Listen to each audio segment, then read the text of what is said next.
Perkenalkan, nama saya Yeskel Wahyu. Pada kesempatan kali ini saya ingin menginterpretasikan buku Teh dan Pengkhianat karangan Ik Sakabanu, penerbit PT Gramedia Jakarta, tahun terbit 2019. Tebal buku 162 halaman, harganya adalah Rp69.000. Sebagai pembuka bahwa dalam cerpen Teh dan Pengkhianat, kita diajak masuk ke masa kolonial Hindia Belanda, mengikuti sudut pandang sang kapten, yaitu Simon, yang sedang menghadapi kerusuhan para pekerja Cina di perkebunan teh.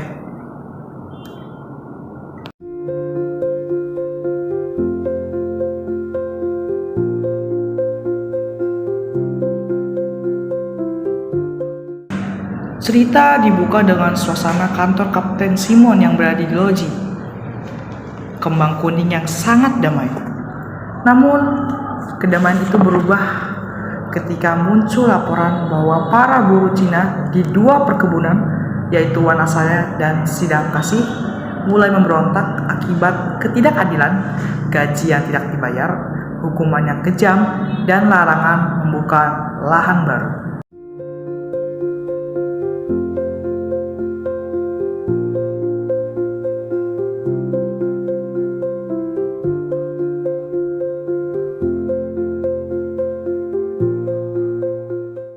Konflik memuncak ketika Karl Wijnant, pejabat perkebunan, datang meminta bantuan militer.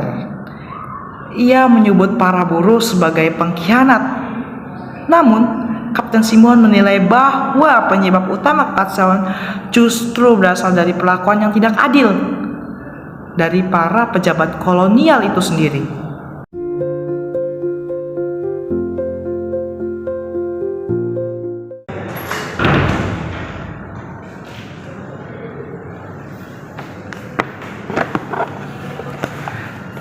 Ketegangan meningkat saat Kapten Simon mendapat kabar bahwa pasukan pemberontak bergerak menuju Batavia. Ia diperintahkan bekerja sama dengan Ali Basah Sentot, mantan jenderal Diponegoro yang dulu menjadi musuh besar Belanda. Meski Sentot kini berpihak pada Belanda, Kapten Simon tetap curiga.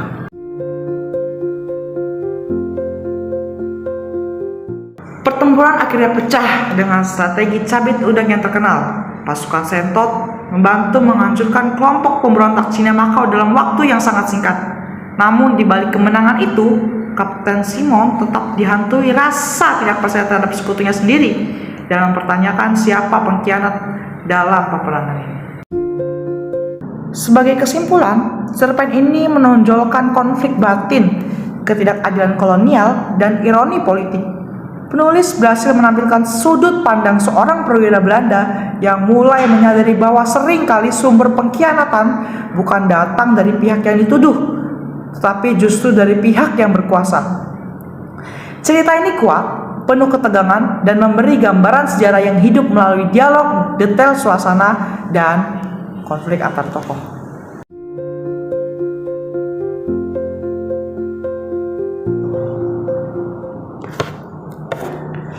Halo semuanya, kembali lagi bersama saya Yeskel Wahyu dalam buku Ik Sakabanu, beralih dengan Teh dan Pengkhianat menuju Lazarus tak ada di sini.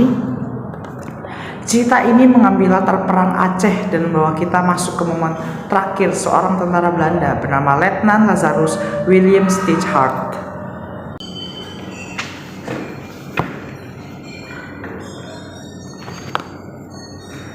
Cerita dimulai ketika seorang imam yang bernama Vanage dipanggil ke tenda perawatan untuk menemani seorang perwira yang sekarat karena kolera.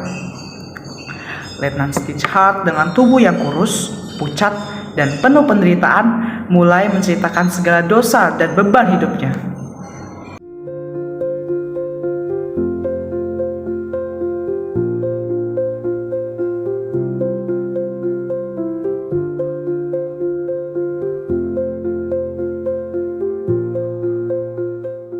Ia pernah mengaku membunuh banyak orang sejak perang dimulai, baik tentara maupun warga sipil. Ia merasa hidupnya penuh dosa dan yakin Tuhan tidak akan menerimanya. Dari balik selimut tipis dan napas yang tersengal, ia bertanya apakah orang yang berdosa seperti dia masih pantas diampuni.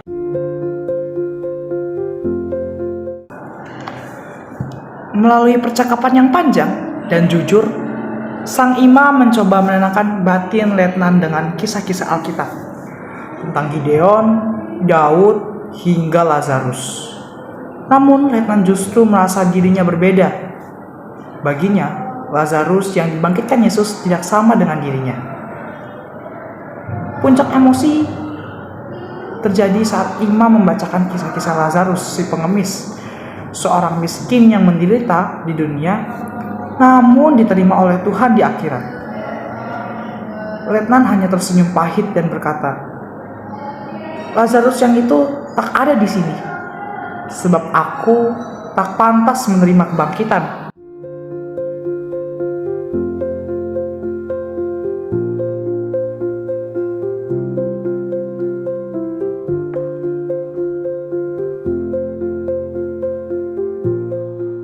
Sesaat kemudian, setelah pergulatan batin yang panjang, Letnan Stitchard meninggal dengan tenang pada pukul 23.12.